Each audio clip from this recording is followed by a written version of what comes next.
कोणतं कॉलेज लागणार ह्या बाबतीची उत्सुकता कॅप राऊंड 1 संपल्यानंतर मुलांना लागते.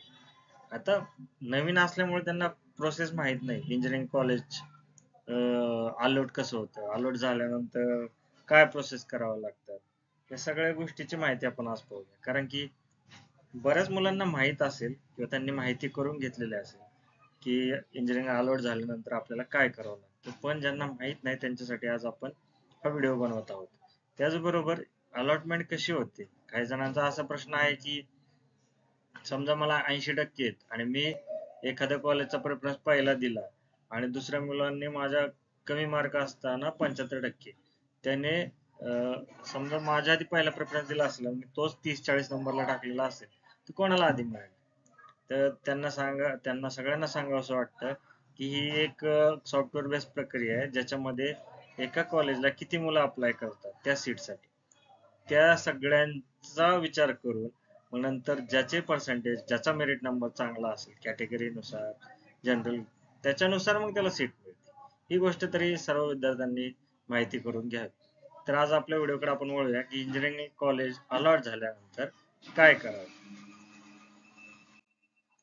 तर पहिली गोष्ट काय आहे, तुम्ही ज्या ठिकाणी आता फॉर्म भरलेला कॅप राऊंड 1 चा, त्याच ठिकाणी तुम्हाला सीईटी सेल मध्ये पुन्हा एकदा लॉग इन करायचंय आणि आपलं अलॉटमेंट स्टेटस तपासायचं आहे. आता मला बऱ्याच जण मुलांना प्रश्न पडत असेल की अलॉटमेंट स्टेटस का तपासायचं, म्हणजे अलॉटमेंट झाल्यानंतर आपण चेक तर करायला जाणार, मग त्यांना पुढचा प्रश्न की मग तिथे काय येईल. आता तिथे आपल्याला काय चेक करायचं, सीट कुठे आली ते तपासा. आता त्यात एक दोन गोष्टी होण्याची शक्यता आहे. पहिली गोष्ट, तुम्हाला एकतर कॉलेज अलॉट होऊ शकतं किंवा कॉलेज अलॉट होणार नाही. तुम्ही जर चुकीचे ऑप्शन फॉर्म दिलेले असतील आणि तुम्हाला कोणतंही कॉलेज मिळालं नसेल तर तुम्हाला अलॉटमेंट दाखवली जाणार नाही. नॉट अलॉटेड असं म्हणून तुम्हाला तिथे येईल. पण ज्यांना आले असेल त्यांनी आपली ब्रांच आणि कॅटेगरी चेक करा. हे दोन महत्वाच्या गोष्टी आहेत की जे तुम्हाला चेक करावे लागतील. पुढचा पॉइंट आहे फ्रीज किंवा बेटरमेंट. फ्रीज म्हणजे काय, तुम्हाला जे कॉलेज मिळालंय ते तुमच्या आवडीचं असेल किंवा तुम्ही दिलेल्या पर्यायापैकी सर्वोत्तम पर्याय असेल तर तुम्ही ते कॉलेज फ्रीज करू शकता, ते सीट तुम्ही कन्फर्म करू शकता आणि त्या कॉलेजला जाऊन ऍडमिशन घेऊ शकता.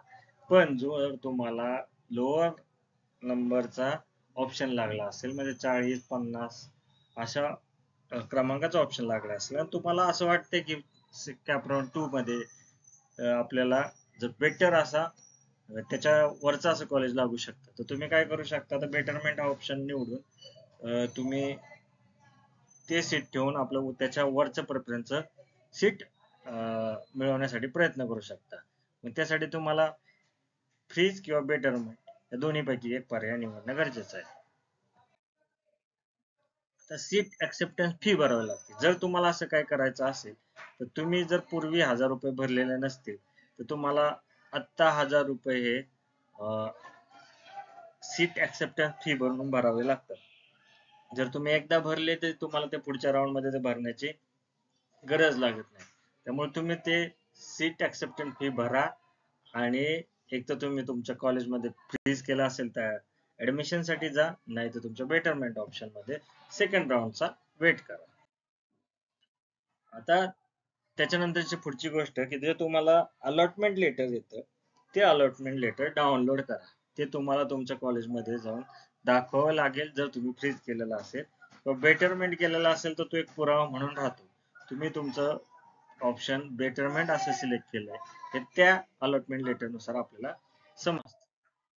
तर कॉलेज रिपोर्टिंग प्रोसेस काय, फ्रीज केल्यास आपल्याला त्या कॉलेजमध्ये जाऊन रिपोर्टिंग करावं लागतं आणि 3 ते 5 दिवसाच्या ऍडमिशन प्रक्रियाचा वेळ दिलेला असतो. आता सध्या 1 ते 3 तारखेपर्यंत रिपोर्टिंग टाइम दिलेला आहे. तर तुम्ही त्या काळात आपलं ऍडमिशन पूर्ण करू शकता किंवा करावंच लागेल.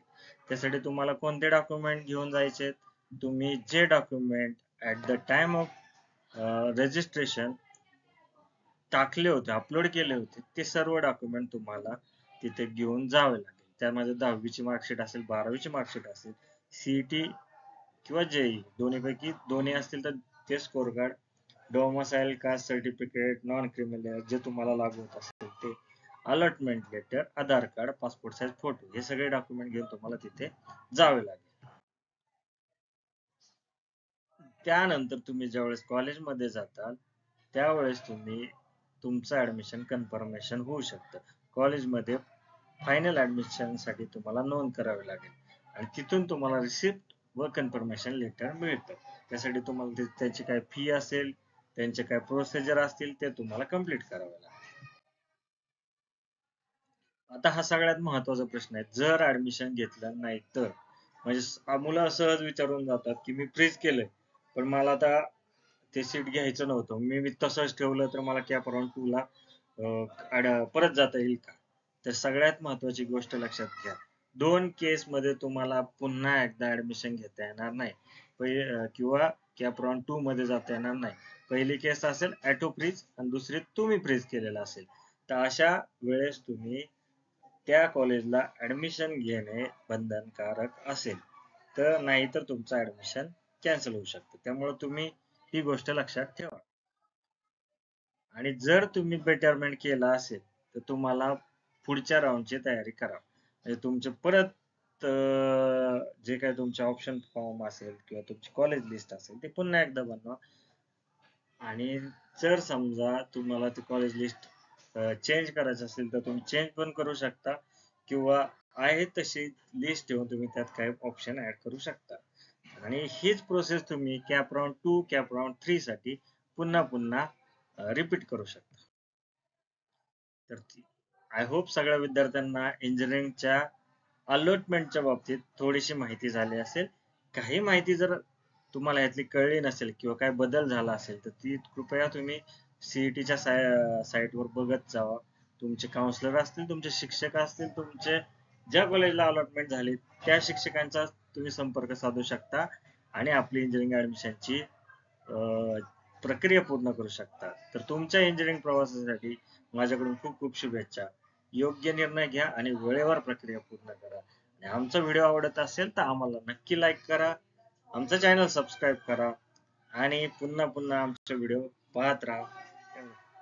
धन्यवाद.